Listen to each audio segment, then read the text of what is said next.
dafa am benn article bu ñu génnee ci benn journal muy alterné bii passé di ñaar fukki fan ci weeru janvier 2018 muy wax ne Ñaaxeen de commune Ñaaxeen li wokku commune yi nekk ci àll bi yépp moo ko xuri ndax bañ ko defee commune ba léegi jógul ci ay jafe-jafe dara amu fa te population bi duñ manqué benn yoon occasion pour ñaxtu seen jafe-jafe yooyu wala ñu wax ko ñu ngi ko war a wax kooku nag bi muy wax loolu final bu mu fi organisé woon ci tournoi football mu ne comme population bi duñ manqué benn occasion pour ñaxtu seeni jafe-jafe kon final bii tamit occasion la pour ñu ñaxtu ci jafe-jafe population yi mu wax ne bu dee ci wàllu njàng mi ak njàngale mi école Ñaaxeen bi nga xam ne ay kilifa yoo xam ne tekki nañ ci réew mi jaar nañ fi mu tudd ci ku mel ne Mame Bounama Sall bu nekkoon ancien ministre socialiste tudd ci ku mel ne Mame Thierno Dieng mi nga xam ne moo yore wàllu environnement ne ñooñu ñëpp jaar nañ ci école bi waaye teewul tey ji école ba boo fa demee daanaka màggat na màggataay goo xam ne jéggi na day wa kon dara amu fa mu ne it ci wàllu école bi là également vous me permettrez de revenir en français sur le lycée parce que j'ai pas parlé du lycée. Il a parlé de fort taux d'abandon pour l'absence de lycée à Niakhène. Pour le lycée, on a fait des démarches. Hier, je suis passé au bureau de l'inspection de l'éducation et de la formation de Tivaouane. Et il m'a rassuré. Avant que M. Ba ne prenne sa retraite, Seydou Ba, l'inspecteur qui vient de prendre sa retraite, on avait plaidé la cause du lycée de Niakhène. Ensuite, il y a un grand responsable, très proche du ministre de l'Éducation nationale. On a été le voir à Dakar, à son bureau. Il a pris sa téléphone et appelé devant nous l'inspecteur de l'Éducation et de la formation de Tivaouane pour lui dire que j'ai devant moi M. Moustapha Sylla, le maire de Niakhène. C'est un frère, c'est un ami. Il va déposer une demande de mise en place, de création d'un lycée à Niakhène. Si la demande vient, vous mettez un avis favorable. Vous transmettez à l'IA de Thiès. Une fois à l'IA de Thiès, il a appelé devant moi pour lui demander de mettre un avis favorable. Il m'a dit que si le dossier vient à Dakar, le reste, je m'en occupe. On a fait la correspondance, on a déposé. Mais malheureusement, avec du retard, parce que lorsque le dossier arrivait à Dakar, on avait déjà institué, fixé la liste des lycées autorisés à démarrer en 2017-2018. Il nous a appelés pour dire que oui, on a déjà distribué, en tout cas réparti, les listes autorisées à s'ouvrir en 2017-2018.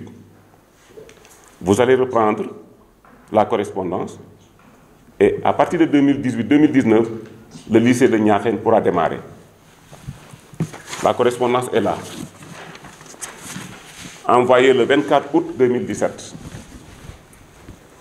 Déchargée par l'inspecteur de l'éducation et de la formation. Il a émis un avis favorable. Il a transmis à Thiès. Thiès a émis un avis favorable. On a transmis à Dakar. Malheureusement, la liste était déjà confectionnée. Hier, je suis passé au bureau de l'inspecteur. Parce que c'est un nouvel inspecteur qui vient d'arriver, d'être nommé à Tivaouane. Il a fait 2 descentes à Niakhène. Malheureusement, j'étais absent pour des visites de courtoisie.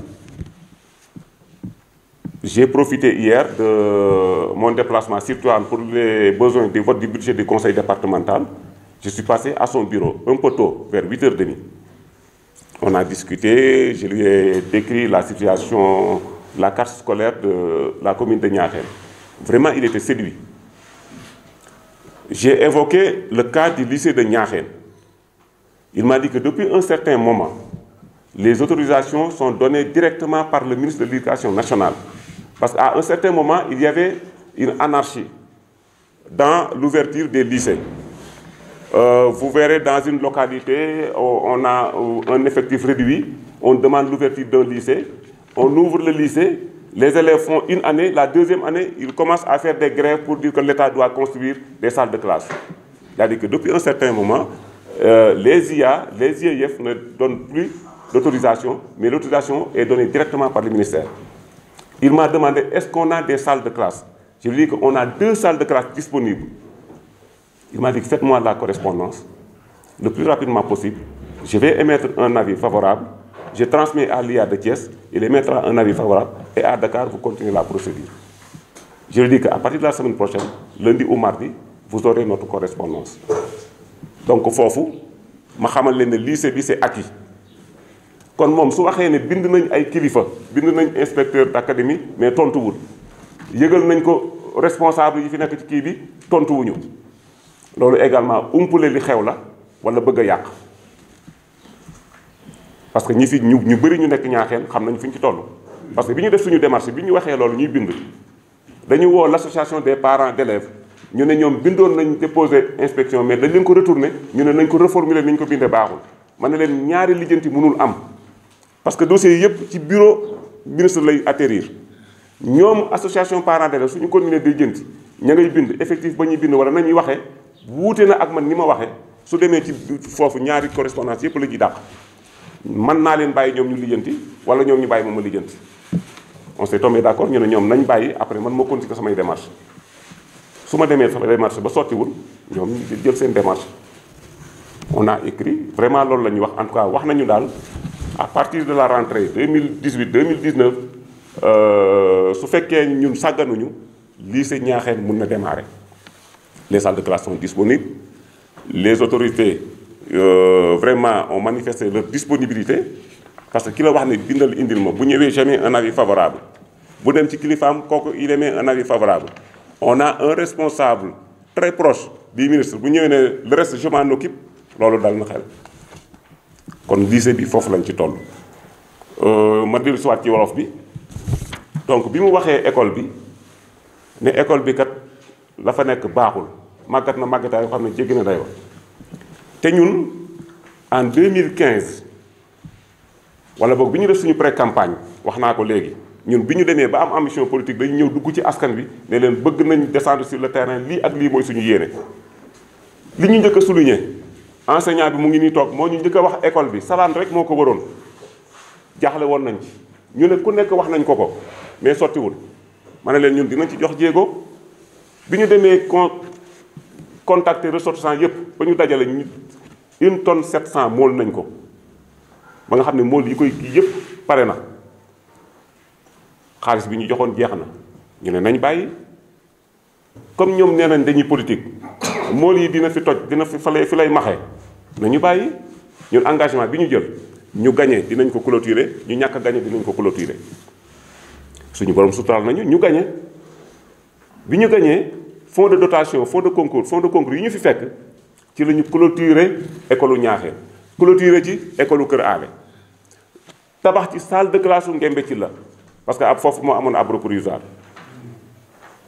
jamuñu ci loolu bi ñu waxee na ñun suñu ay fourniture dañu bëgg li fekk ñu fiy jóge benn parent dootu jënd fourniture dañuy invité inspecteur ci li ñuy def pour mu xam ko ñun tamit bu ñu ko sollicité mu xam ne ñun kat ñii ñu ngi def effort jar nañ jàppale ñu invité inspecteur ci suñu distribution remise fourniture scolaire yu école yi ak daara yi parce que lépp lu ñuy def ñun dañuy def concurrence ak yeneen communes yi dañu bëgg lépp lu baax commune Niakhène moo ciy jiitu lépp luy safaan ba duñ ci dégg commune Niakhène fépp fu ñu dégg ñu ne commune sangam def na nangam baax na dañuy bëgg bu ëllëgee ñun ñu def lu mel noonu wala lu ko raw inspecteur bi mu ñëwee mu ne ah commune Niakhène de jàmbaar lañ ubbi tey jàng tey bi ñuy wax góorgóorlu nañ ci parce que commune Niakhène mooy 2e commune après la commune de Tivaouane bu distribuer ay fournitures am te école tëjiwut ñu ne ko inspecteur bëgg nañ bu déwénee commune Niakhène mooy doon commune bi njëkk a distribuer ay fournitures ci département Tivaouane waaye nag bëgg nañ ku ñu jàppale ci suñu école bi salle de classe yi kat màggat na commune bi amul doole kon bëgg nañ ku ñu ci jàppale ñu dem visiter Thione Dieng président association parents d'élèves moo fa jël kaddu moom it plaider cause classe yi inspecteur sur place mu jël engagement programme construction bu département Tivaouane njëkk a am Niakhène priorité lay doon c'était en mai 2000 octobre 2015 fekk na mois de mai 2015 man bindoon naa wax naa li war naa leen correspondance bi léegi moo nekk nii le 16 décembre 2014 boole ci photo yi salle de classe yi yàqu yëpp mooy yi ngeen gis ñu tëj ko nii dañ photo ni mu mel ne leen école ba kat nii la mel kon soxla nañ ko ñu ci jàppale ministère de l'éducation inspection et cetera mu ne waaw li ma fi gis daw na yaram kon construction programme construction bu ñu njëkk a amati Ñaaxeen priorité lay doon ni mu ko waxee noonu la ko defee ñu dem en 2016 ñu notifié ñun kat am nañ programme construction salle de classe Ñaaxeen dinañ fa construire 4 salles de classe kon xool leen fu ngeen koy def ñu dem wax ak directeur association parents d'élèves ñu bu leen ñoom ñu commencé travaux yi en 2016 mu jeex ci 2017 rentrée scolaire bii passé ci lañ ko daloo dem ngeen ci salle de classe yi gis ngeen ko léegi 4 salles de classe su fekkee kon ñun ñaari salle de classe lañ doon jooytu ne ñoom màggat nañu tey fekk ngeen fa ñetti salle de classe yoo xam ne dañ ko tëj kenn kii te mun na fonctionnel ba daaw salle de classe yoo mu ngi doon fonctionnel kon bu ñu nee école Ñaaxeen manque na infrastructure loolu également dëppoowul ak la réalité soo demee ci yeneen écoles yi loolu moo fa am ñun kay li ñu bëgg ku ñu ci jàppale clôturer écoles yi électrifier écoles yi defal ay toilettes defal ay bureau directeur mais salle de classe wax dëgg yàlla bu manqué tamit bariwul loolu mooy école bi mu wax ci santé mu ne benn poste de santé bi nga xam ne moo nekk Ñaaxeen am na jafe-jafe pour ñu feebar ñu bari ñi nga xam ne ñoo fiy ñëw ñu jël leen en charge ba dañuy mujj di leen évacuer Tivaouane wala Mékhé wala Thiès li ñu njëkk a rectifier du benn poste de santé moo am Ñaaxeen bu waxee Ñaaxeen mooy commune Ñaaxeen le seul poste de santé de Ñaaxeen loolu la wax kon da nga ciy déggee ne commune Ñaaxeen benn poste de santé la moo nekk Ñaaxeen parce que je ne pense pas que ville u Ñaaxeen mu mën a am ñaari poste de santé kon bu ne le seul poste de santé de Ñaaxeen dafa bëgg wax le seul poste de santé de la commune de Ñaaxeen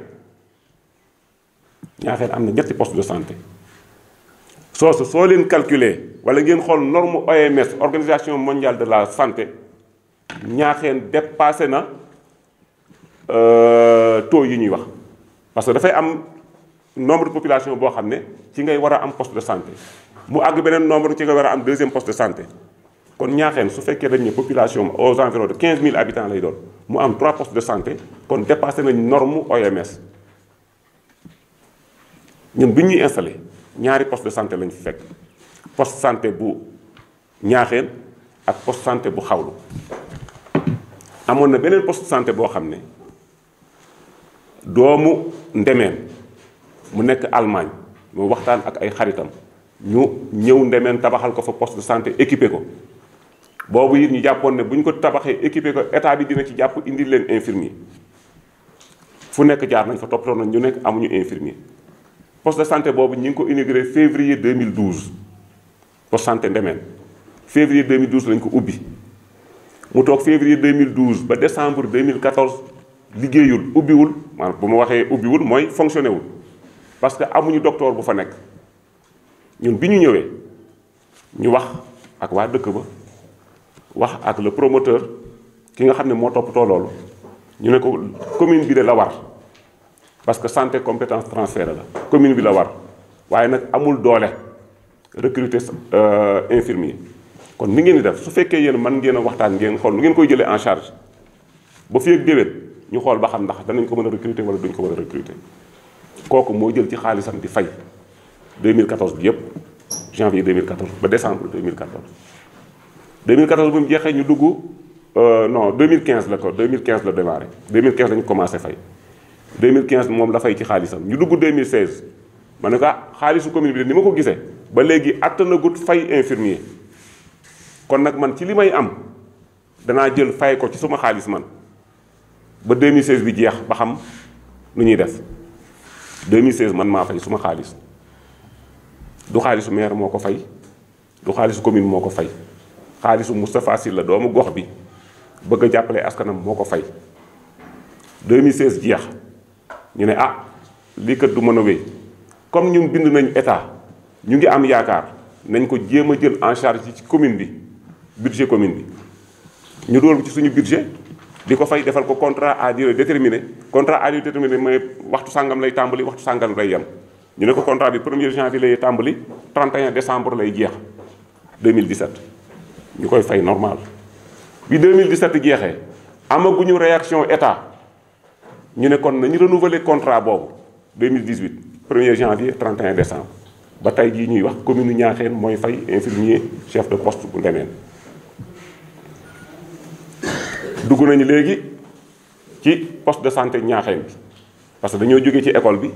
jaar ci poste de santé bi dafa wax ne dara amu fa infirmier ba fa nekk donte jàmbaar la lu man mi ngi koy def waaye malade yi ñëw ci moom mënalu leen dara ba dañ leen di mujj di évacuer wan nañ leen poste de santé ba ni mu mel gis ngeen maternité ba nu mu mel xanaa kay bu ñu nee manqué na xëy na kon matériel la ñuy wax ne manqué nañ ko wala ay garab wala mënum noonu garab yi tamit dinañ ci ñëw danañ jox ci effort yi ci commune bi def ngeen gisal seen bopp. su xawlu soriwutoon wala Ndemeen soriwul dañ leen fay yóbbu ngeen gis poste de santé xawlu wala ngeen gis poste de santé bu Ndemeen. ñu wan leen ambulance bi ressortissant doomu gox bi nga xam ne ñoo nekk Italie ñoom ñoo ko mayoon commune rurale bu Niakhène ñu indi ko muy dox waaye nag ñun jamono ji ñu fiy ñëw dañu fekk ambulance bi panne fii la ñu woote comité de santé bi ñu waxtaan ak ñoom ñu ne leen waaw yéen lu ngeen ci xalaat ñu ne poste bi ambulance bi mënu fee ñàkk lu métti métti il faut ñu defar ambulance bi sage-femme mënu fee ñàkk ndax luy jàppale poste bi la ñu waxtaan yépp ma ne leen de commune bi de amul moyen mais man personnellement mun naa engagé wu ñu réparer ambulance bi ñaata moo koy réparer ñu ne temps moo koy réparer ma génne suma xaalis joxe. yamuma ci loolu ma ne leen léegi nañ ci def plein carburant su ko defee yéen ngeen def seeni tarif bu ñu fi jëlee malade war ko yóbbu Pekes kat temps lay fay bu ñu fi jëlee malade war ko yóbbu Ngaye temps lay fay mais loolu comme amuloo carburant boo déparé ñaata ngeen yaakaar ne bu ñu ko defee ci oto bi dina doon plein. ñu ne 40 000 yaakaar naa bu ñu ko defee dina réservoir bi dina fees ma génne suma 40 000 teg ci taabal yi ci loolu lañ démarré yaakaar naa mutul at ñu ne ambulance bi panne na fi ay yoon ñu ne panne na fi boîte moteur bi la ñu bëgg a kii il faut ñu changer lii li ñu mujjee wax boîte la ñu panne ñu ne ñaata lañ leen wax ne boîte bi ñu ne am nañ ku leen wax ne boîte bi ak moteur bi yëpp 650 000 la. ma ne waa nag su fekkee comité de santé nag dafa yore poste de santé bi di liggéey ren ba déwén te ambulance su paanee du ko mën a réparer loolu du liggéeyu maire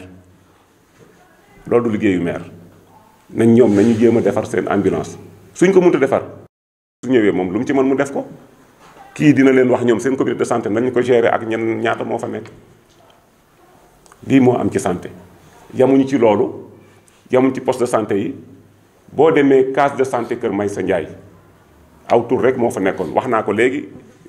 ni ma ko waxee ci école bi juróom-ñeenti école élémentaire yu français ñoo nekk ci commune bi lu toll ci juróom fukki daara traditionnel benn daara moderne ak benn école franco-arabe boo ñëwee ci santé ñetti poste de santé ñoo fi am juróom-ñetti case de santé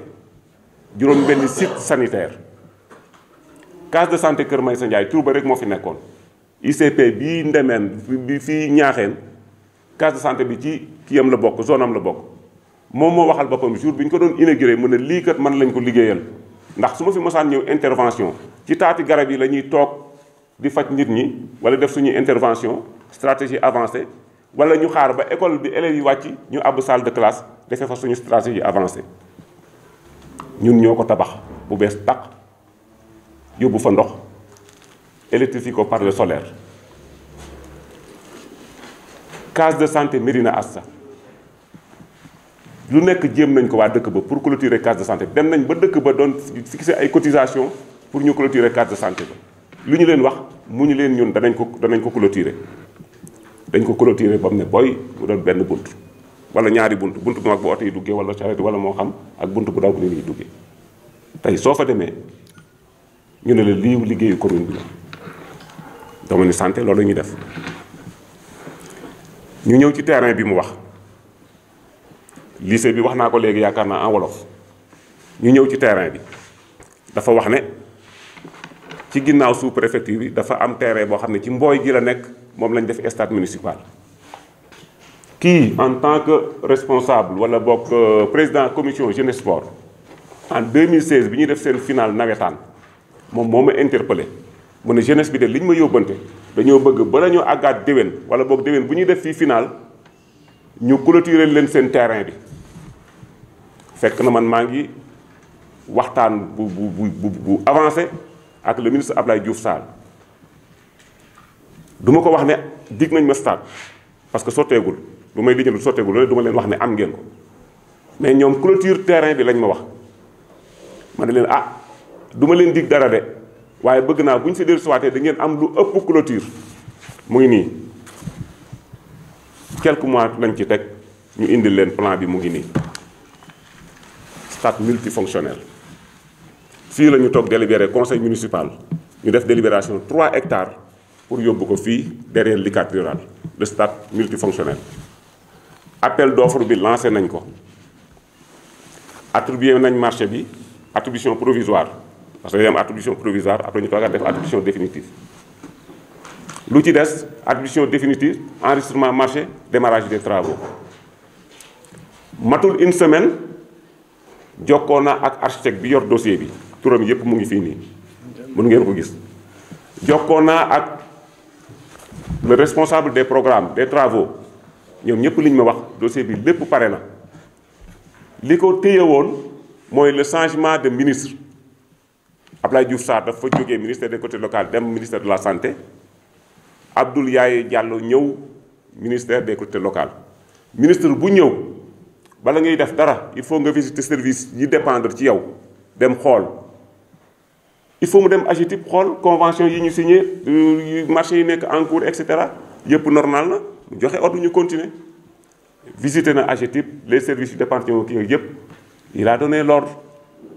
ñu de continuer procédure yi donc ñoom li ñu ma wax les travaux danañ ko tàmbali incessamment mooy balaa yàgg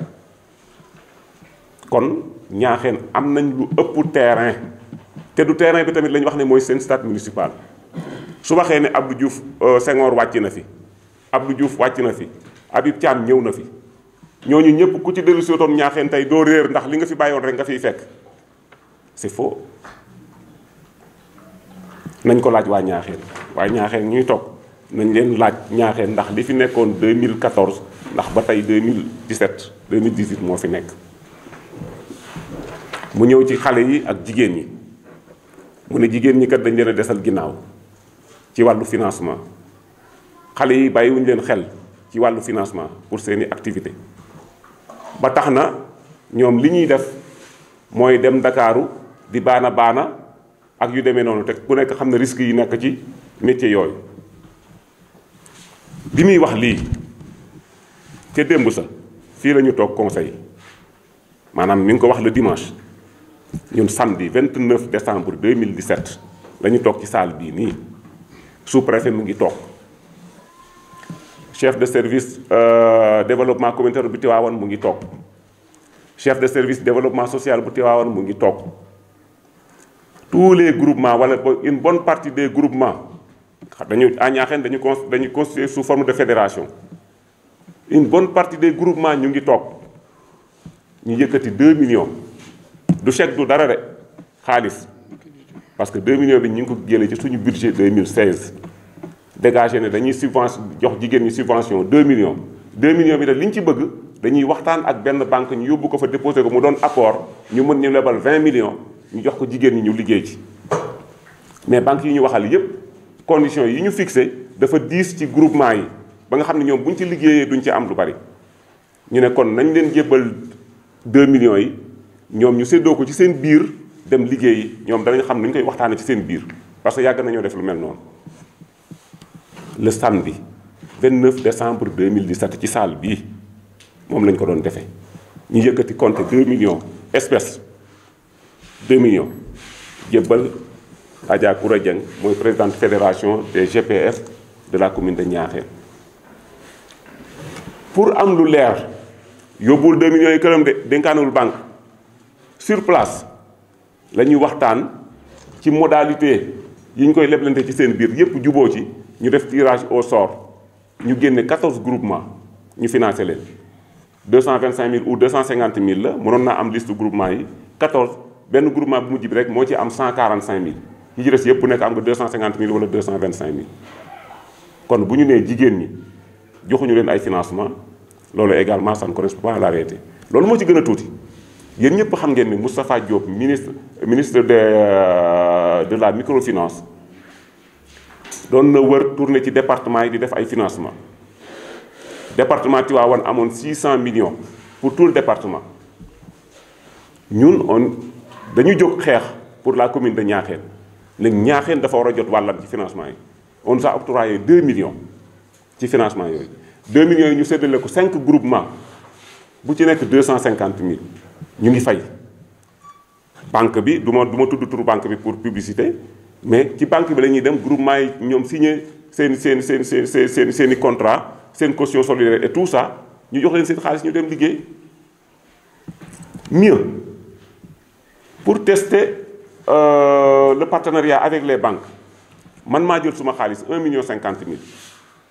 ma lebal les groupements les ressortissants yu nekk Niakhène te basé à Touba ma lebal leen sama 1,50 million négocier avec la banque 1 million bi moom lañ def apport au niveau de la banque pour la constitution de leur dossier et leur apport ñu lebal leen 5 millions de petit groupement lañ ko def de 5 femmes femme bu nekk 100 000 muy 500 000 groupement bu nekk jox ko 500 000 waaw boo jëlee 5 millions ak 2 millions bu microfinance ak 2 millions bu ñu dégagé suñu budget du doon 9 millions 9 millions entre 2015 ak 2017 wax dëgg yàlla bu ñu nee kon jigéen ñi joxuñu leen ay financement kon lan la ñuy tuddee financement wala boog moom fan la nekk ci réew mi ba yëgul loolu ma ñëw ci ndaw ñi dañ ko bañ ba installé suñu budget subvention aux ASC noonu la tudd subvention aux ASC 2014 nee naa leen 2014 5 mois de gestion la ñu def parce que ñu ngi installé le 18 juillet 2014 5 mois de gestion la ñu def néanmoins ñoom jot nañ seen subvention 800 000 lu jiitu loolu yëpp 700 000 la jeunesse bi doon jot comme subvention 800 000 la ñuy inscrire mais ñu ne leen war nañ ci dagg TFA lii ngeen di jot ñoom jot nañu 800 000 rond 2015 ñu inscrire 1 million ci budget bi mais ils avaient un problème de récépissé pour retirer subvention bi 2015 jotuñu seen subvention en 2016 1 million bi ñu defoon 2016 ñu yokk ci 800 000 muy 1 million 800 000 en 2016 ñoom jot nañu 1 million 800 000 subvention en 2017 ñu yokk ko def 2 millions 100 ñoom jot nañ 2 millions en 2017 waaw boo jotee 800 000 ak 1 million 800 ak 2 millions rond loolu ñaata la en 3 ans 4 ans kon bu ñu nee xale yi joxuñu leen subvention là également ça pose problème ku xamul da nga ñëw laajte ñu wax la lii daal la ñu woon ci gàttal bu ñu ñëwee nañ leen ko leeral. waaw pour étudiants yi Fallou je pense kan mooy président bi arène actuellement Maram Ngom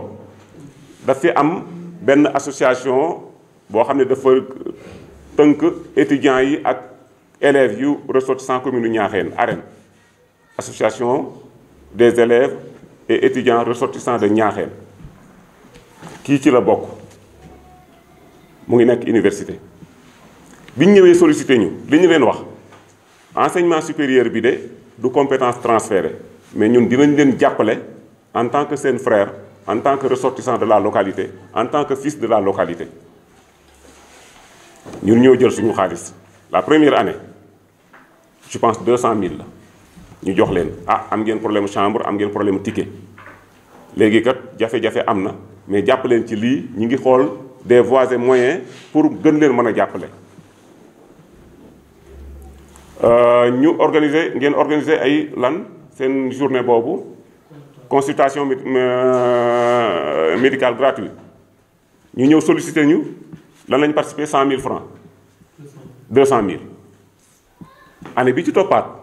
muy 2016 ñu ne ah ñun kat danañ dégager ñaata 200 000 wala 400 000 500 000